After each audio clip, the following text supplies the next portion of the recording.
What is up, everyone? It's Quinn here, and in today's video, I'm going to be talking about 5 running back sleepers that I think you guys should be looking to draft in 2025 fantasy football. We have an interesting mix of players here. We have a veteran, some young guys, some rookies, certain players that might be in committees, other players that might be viewed as more like pure handcuffs, but I think could have some more upside. So some interesting variety. If you guys enjoyed the video, hit the like button, subscribe. If you have your own running back sleepers that I did not talk about, would love to hear them down below in the comments.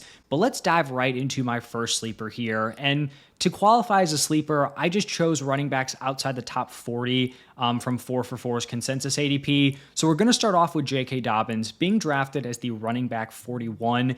And it seems like people are starting to kind of fade off of R.J. Harvey a little bit. There's been some initial reporting that J.K. Dobbins is potentially lined up to be the week 1 starter. And so I'm someone who's still pretty in on R.J. Harvey. And I thought that maybe people would way overreact to this news and J.K. Dobbins would, be priced too high. But at this point, I'm pretty in on both Dobbins and Harvey at their current ADP. I don't think that you can trust J.K. Dobbins for an entire season. Like, if I'm drafting him at RB41, it's not with the expectation that he is going to be starting for me, like in the fantasy playoffs in week 15, 16, 17. Like, I think that's wishful thinking. I think he's someone that you're going to get some early season production out of. And then either you just, continue to roster him or you potentially move off of him, sell high early on in the season. Because when healthy, J.K. Dobbins has been productive. He was a super efficient runner in his first 2 NFL seasons. Even last year, coming off the torn Achilles, was the running back 18 in points per game. But the story of his career really has just been the injury concerns. He has suffered a torn ACL. He's had multiple ACL rehabilitation surgeries. Like I mentioned, he tore the Achilles. He had a knee sprain last year. It's actually been pretty miraculous that he's had these very serious injuries and has still managed to come back and be a very productive running back. Like, an Achilles tear has really been a death sentence for a lot of running backs, especially the first year back. And he was still very solid for the Chargers. So I'm not saying he's got no juice. I still think he has a little bit of juice left in the tank, but I feel like you're also probably going to pencil him in to miss a decent chunk of the season. Like, he's played in 37 out of 86 possible games. So the biggest issue has just been his availability. I think this is an interesting backfield dynamic between him and R.J. Harvey. I do think they have pretty complementary skill sets where Dobbins can be that kind of early down grinder, getting those first, second down looks, more of like a carry heavy workload. And then R.J. Harvey's like that undersized, big play running back who's going to be involved as a pass catcher. I'm not saying he's a like Jahmyr Gibbs, Devon Achane, but that type of usage is kind of what you're expecting for an R.J. Harvey, where he was never going to come in here and be a 65, 70, 75% opportunity share guy. He was going to be someone who benefited from this Broncos offense, the receiving usage, the big plays, getting into the end zone, all of that stuff. And so when I'm looking at, how these running backs are going to produce throughout the season, I think J.K. Dobbins is going to be the guy who peaks early, is, playable early on, and then throughout the season, R.J. Harvey is just going to eat more and more into the usage, and he's going to be the guy who peaks late and is potentially like a league winner down the stretch. And so if I'm drafting J.K. Dobbins here, I think he's someone who could be playable early on, where maybe he's your flex, maybe he's your running back 2 if you go like 0 RB, hero RB.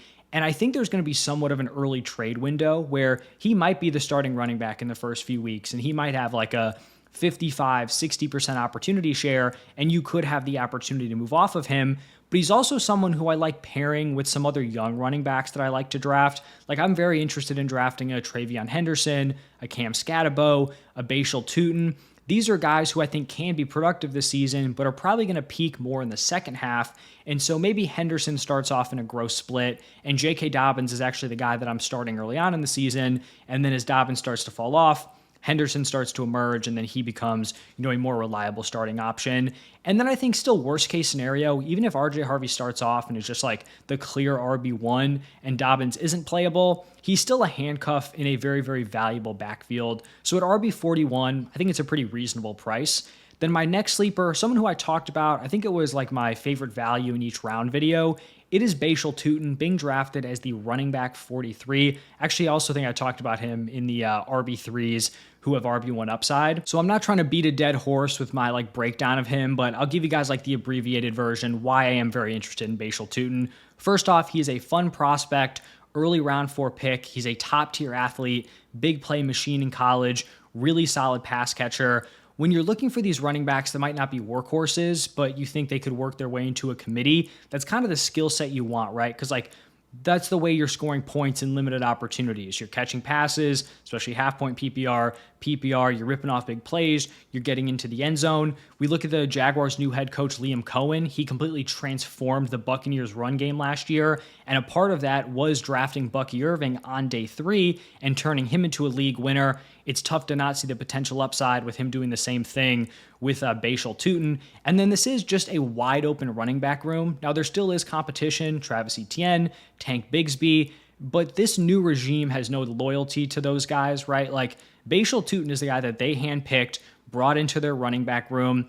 Reports as of right now make it seem like Travis Etienne is, leading this backfield, and that's fine. He might lead to start off, but I think down the stretch, Bhayshul Tuten really could break out and be one of those potential league winners in the second half of the season. The next running back is going to be Roschon Johnson, being drafted as the running back 52.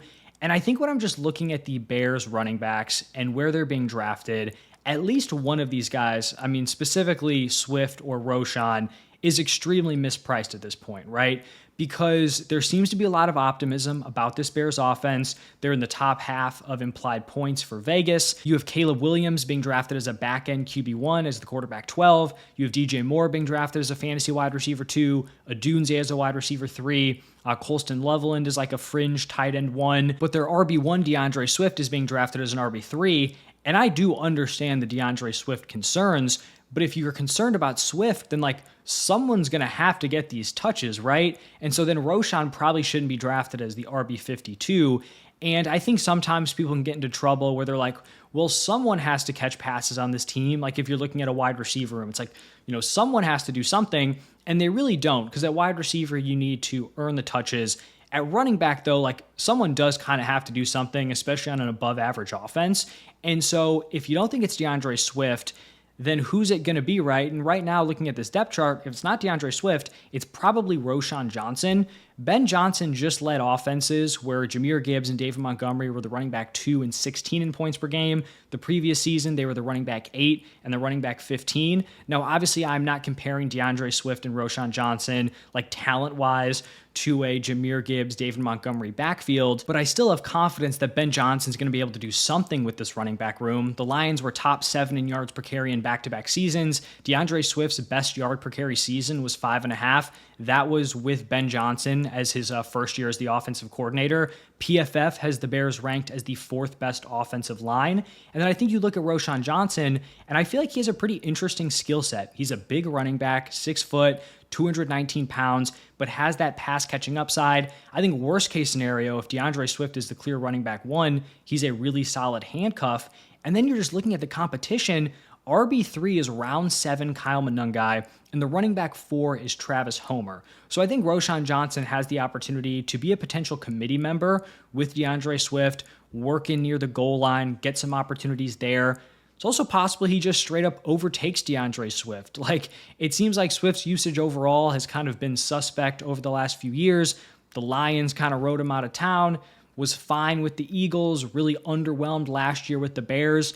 And so if DeAndre Swift, if things aren't going well for him, Roschon Johnson's probably going to be the beneficiary of that. And I also think it's interesting that the Bears really just did not address this running back room. And I think they wanted to probably draft like a Travion Henderson, someone like that, just didn't really work out. But they still had opportunities to bring in like a J.K. Dobbins, a Nick Chubb, someone like that. And they opted to kind of just stand pat, which tells me they at least feel decent about DeAndre Swift and Roschon Johnson. So at like an RB5 price tag, I just think Roschon is a really easy pick.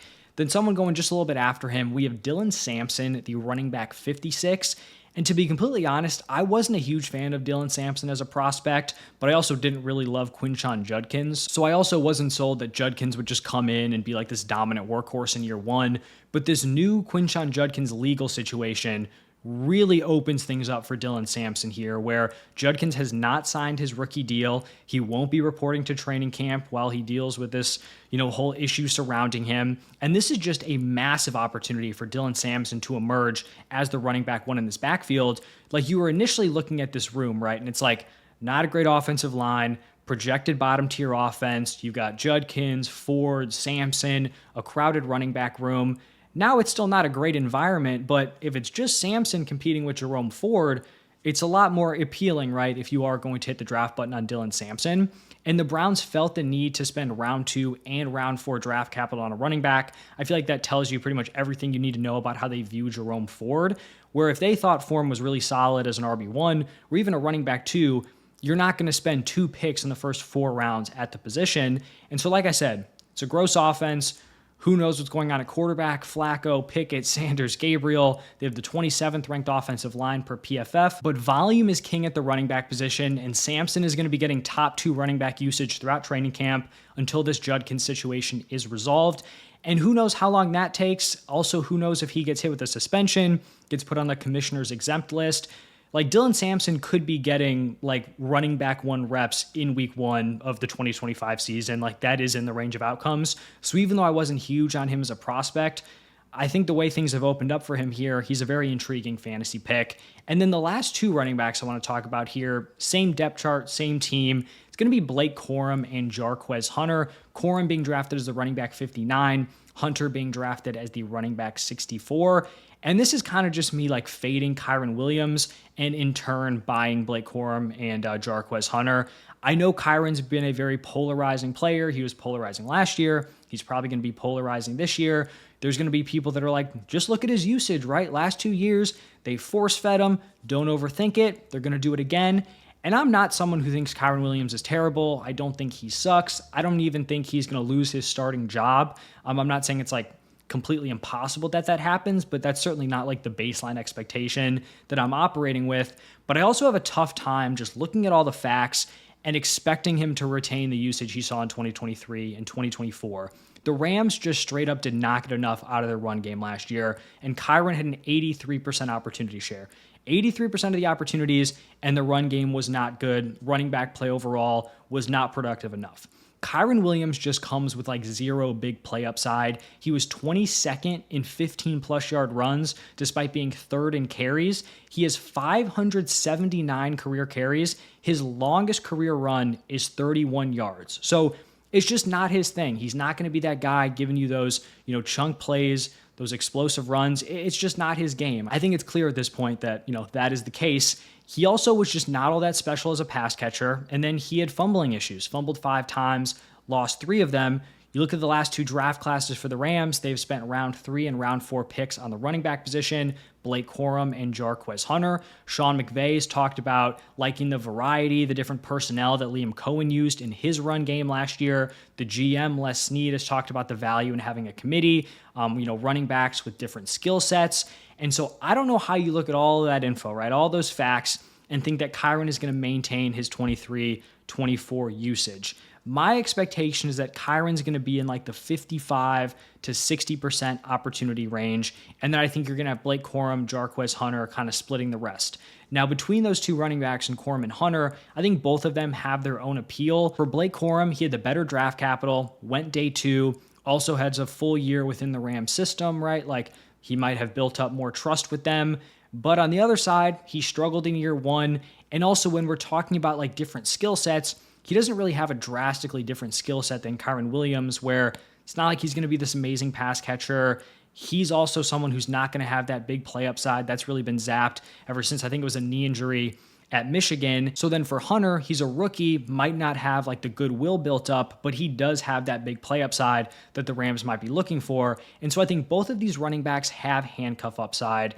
But if Kyren's not going to get a contract extension, which it's possible he does get extended, reports are that, the talks have been good, they're progressing, whatever. But if there is not an extension, like it is possible that this turns into a Cam Akers, Kyren Williams situation where if they are not committed to him long-term and Kyren struggles early on, we could just see a straight up usage flip and all of a sudden Jarquez Hunter or Blake Corum is leading this backfield. Once again, I'm not saying that is the baseline expectation, but we have to consider the range of outcomes here. And so if I can get, a handcuff running back on a very good offense with some potential to just expand the role naturally, I'm fine throwing a late round dart on either Blake Corum or Jarquez Hunter. So that's going to wrap it up for my sleepers at the running back position. Let me know your thoughts down below. If you enjoyed the video, hit the like button, subscribe. Thank you all for stopping by, and I'll see you in the next one.